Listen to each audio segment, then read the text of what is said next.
Everyone, कैसे आप सब? आशा करते हैं दोस्तों मस्त होंगे, ज़बरदस्त होंगे और तैयारी एकदम पूरा नेक्स्ट लेवल का चल ही रहा होगा। नहीं हो रहा है तो करना शुरू कर दिए। तो अभी जो मैं बात करने वाला हूँ ना, तो ये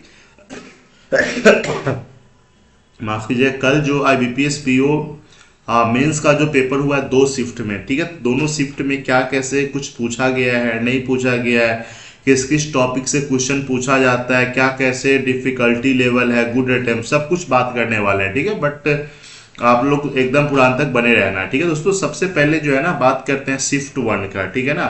शिफ्ट 1 में जो था, शिफ्ट 1 वाले में, शिफ्ट 1 में क्या क्या चीज़ है उसको देख लो। देखो, एक तो मेंस का पेपर है, तो मेंस तो इजी तो रहेगा नहीं, मतलब इजी तो नहीं रहेगा, ये तो मॉडरेट या फिर डिफिकल्ट, ठीक है ना। तो सबसे पहले जो है ना, क्या क्या पूछा गया था, तो रीजनिंग से ही शुरुआत करते हैं। देखो, एक तो रिवर्स देखने को मिला था, रिवर्स सिलोजिज्म जो आता है ना वो, फिर उसके बाद इनपुट आउटपुट। देखो, इनपुट आउटपुट जो है ना, इनपुट आउटपुट ये पूछा ही जा रहा है, ठीक है। 5 नंबर का पूछा गया था, ठीक है। उसके बाद अनसर्टेन रो वाला था, अनसर्टेन रो वाला जो आता है अरेंजमेंट, वो था। फिर उसके बाद डाटा सफिशियंसी, डीएस जो है ना, डीएस दोस्तों पूछा ही जा रहा है। डीएस जो है आपका 4-5 नंबर का डीएस जो है आपका पूछा गया, ठीक है। उसके बाद आपका अल्फा न्यूमेरिक था, छोटा मोटा 1-2 नंबर का। फिर उसके बाद आपका आ गया पजल वगैरह जो था, 5 पर्सन और 5 सीप पोर्ट ऐसे करके कुछ अरेंज करने वाला था, ठीक है। और एक सर्कुलर सीटिंग अरेंजमेंट था जिसमें टोटल 8 पर्सन था, अंदर की तरफ फेस करके मतलब ये था, ठीक है। तो रीजनिंग में तो आपका ये हो गया।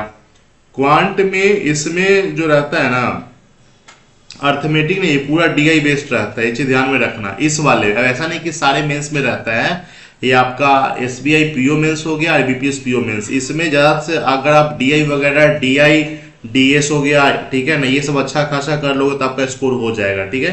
तो एक डीआई मतलब प्रोबेबिलिटी वाला था, देखो ना, इसलिए इस चैप्टर को हर कोई इग्नोर करके चलता है। तो 6 नंबर का आपका ये था। फिर उसके बाद एक बार ग्राफ डीआई था जिसमें प्रॉफिट लॉस वगैरह मतलब इंक्लूड था, ठीक है। 5 नंबर का ये था। पाई चार्ट भी पूछा गया था, इसमें पूरा जितना सब मिक्स हो जाता है, ठीक है। उसके बाद एक टेबुलर डीआई भी था, 3-4 नंबर सीरीज भी था। उसके बाद क्वाड्रेटिक इक्वेशन जो आता है ना, कॉलम बेस्ड वाला, एकदम 2-3 नंबर का ये भी देखने को मिला है, ठीक है। और डाटा सफिशियंसी जो है ना, डाटा सफिशियंसी दोनों में पूछा जाता है, ठीक है।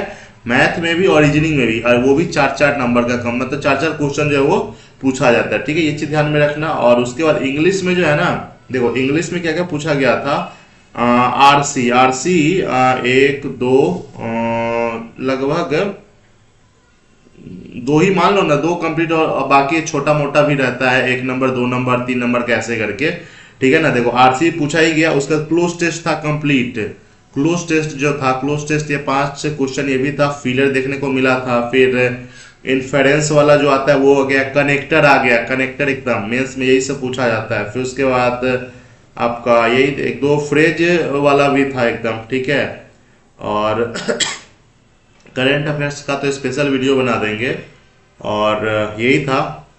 अब बात करते हैं कि इसमें जो गुड अटेम्प्ट क्या कैसे रहा है, और आपको इसका बहुत ज़्यादा बेसब्री से इंतजार होगा। देखो, गुड अटेम्प्ट में दोस्तों जो क्वांट सेक्शन था ना, ठीक है, क्वांट सेक्शन वाले में, क्वांट में आपका हो गया लगभग, जिसका 15+ अटेम्प्ट है क्वांट में, ठीक है ना।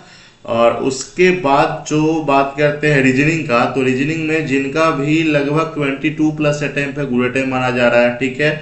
और इंग्लिश में वही जिनका भी 24+ अटेम्प्ट है, गुड अटेम्प्ट माना जा रहा है।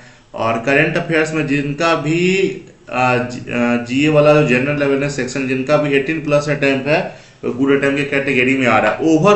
ओवरऑल लगभग दोस्तों विद एक्यूरेसी जिनका भी 75+ अटेम्प्ट है, उनका गुड अटेम्प्ट की कैटेगरी में आ रहे हैं, ठीक है। तो ये चीज ध्यान में रखना ही रखना। और पेपर का जो लेवल है वो मतलब आपका रीजनिंग मॉडरेट ही था, इंग्लिश मॉडरेट ही था, बाकी जो है थोड़ा सा मॉडरेट टू डिफिकल्ट था, ठीक है। तो ये चीज ध्यान में रखना है ना। और इतना ही नहीं, और अब बात करते हैं शिफ्ट 2 का भी देख ही लेते हैं, शिफ्ट 2 का क्या कैसे पूछा गया था, है ना। और आप लोगों का किस वाले शिफ्ट में था कमेंट करके बताना। देखो इसमें रीजनिंग में जो वही पूछा गया था, कोडेड डायरेक्शन डिस्टेंस पूछ दिया गया था, 2 क्वेश्चन इस पे था। मशीन इनपुट देख रहा है, 4 नंबर का 4 क्वेश्चन पूछा ही गया था। और उसके बाद कोडेड डायरेक्शन तो हो ही गया, फिर डाटा सफिशिएंसी तो 3 नंबर का, रिवर्स सिलोजिज्म 1 नंबर में पूछ दिया था एकदम, लॉजिकल रीजनिंग 5 नंबर का था। उसके बाद आपका आ गया सिटिंग अरेंजमेंट, तो ये सब तो रहबे करता है, पैरेलल लाइन वाला आ गया, ठीक है, कंपैरिजन बेस्ड पजल आ गया, तो ये सब ये सब तो रहता ही रहता है। क्वांट में आपका DI लाइन ग्राफ आ गया, कैसलेट 3 नंबर का पूछ दिया गया था, डाटा सफिशिएंसी 4 नंबर का, ये भी देखने को मिला था। उसके बाद क्वाड्रेटिक इक्वेशन 1-2 नंबर का ये था। उसके बाद पार्टनरशिप, मतलब बाकी 1-1, 2-2 नंबर वाला जो क्वेश्चन सब रहता है ना, एक एक मतलब सिंगल सिंगल क्वेश्चन सब वो था, ठीक है। इंग्लिश में दोस्तों, इंग्लिश में क्या क्या था, आरसी तो भर भर के रखते हैं, इसलिए बोलते हैं कि आरसी आपका अच्छा खासा होना चाहिए, ठीक है ना। आरसी पैरा जंबल इसमें देखने को मिला था, कॉलम बेस्ड भी कुछ कुछ था, एरर डिटेक्शन 1-2 नंबर का था, ठीक है। और क्लोज टेस्ट इस वाले में नहीं था, ठीक है, ये सब ध्यान में रखना। और इसमें गुड अटेम्प्ट के बारे में बात करते हैं, तो गुड अटेम्प्ट दोस्तों क्या था, सबसे पहले क्वांट वाले में देखते हैं ना। क्वांट में जिनका भी क्वांट वाले में दोस्तों वही लगभग 17+ अटेम्प्ट है, गुड अटेम्प्ट माना जा रहा है, ठीक है। रीजनिंग में वही जिनका 23-22+ अटेम्प्ट है, गुड अटेम्प्ट माना जा रहा है। इंग्लिश में वही जिनका वही 24+ अटेम्प्ट है, गुड अटेम्प्ट माना जा रहा है। और करंट अफेयर जीए में जिनका वही है 18 के आसपास में ही है। ओवरऑल वही है, मतलब थोड़ा सा यही है, मतलब मान लो ना अप टू 75 तक अगर आपका अटेम्प्ट है विद एक्यूरेसी एकदम, मतलब गुड अटेम्प्ट माना जा रहा है। अब ये बताओ कि किस किस लो का पेपर जो था, मतलब वो कब था, कैसे था, नहीं था, ठीक है ना। और चैनल पे पहली बार है तो सब्सक्राइब कर लेना ताकि नोटिफिकेशन वगैरह आपको मिलता रहे, ठीक है। बाय बाय, टेक केयर, अपना ख्याल रखना।